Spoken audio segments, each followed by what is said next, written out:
Jacob did very well staying engaged throughout the session today.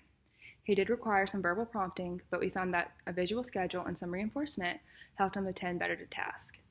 He appeared to be age appropriate for tactile processing and oral sensory processing. Jacob is displaying some indicators of auditory processing difficulty. He scored much higher than average on the sensory profile, and as you told me, he tends to cover his ears when he's exposed to loud or unexpected noises. This is because he has trouble modulating auditory input. This means that he is hyper-responsive to sounds, and it is hard for him to process them effectively. This will affect him when he's playing games, like soccer, with his peers because unexpected sounds, like a whistle, are inevitable. Occupational therapy can help him with his modulation and with coping with auditory input he finds overwhelming. Jacob is also showing some trouble with vestibular and proprioceptive modulation. He was toe walking throughout our session, which is a sign of decreased proprioceptive processing, because walking this way supplies more pressure throughout the joints and muscles of the legs. I believe that this may indicate that he is hyposensitive to this kind of input, which means he needs more of it to feel stimulated and better organized.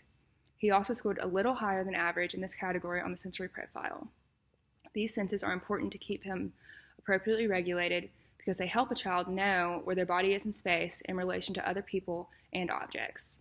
These senses also help a child keep the appropriate arousal level so they can stay organized and attend to tasks. Jacob seemed to have a hard time attending to certain activities because he had difficulty filtering out unimportant visual stimuli around him. This could be attributed to why it was hard for him to stay on task and follow directions at school. Working on this will help him improve his distractibility. Jacob also had some difficulty motor planning with both fine and gross motor tasks. This probably can be attributed to his decreased body awareness, decreased muscle control, and decreased postural control. I saw these things be an issue when he had trouble maintaining his balance and using his core for certain activities. He also is having some difficulty with his grasp pattern because it appears to be delayed. This can be attributed to him compensating for decreased hand strength and endurance. Improving his motor planning ability, strength, and endurance will increase his performance in both academic and play-related tasks. Overall, I think he has great potential for success in therapy, and that he would benefit greatly from therapy.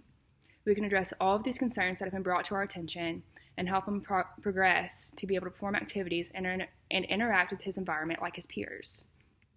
I also think that a school visit needs to be completed in order to suggest modifications in the classroom to aid his performance at school.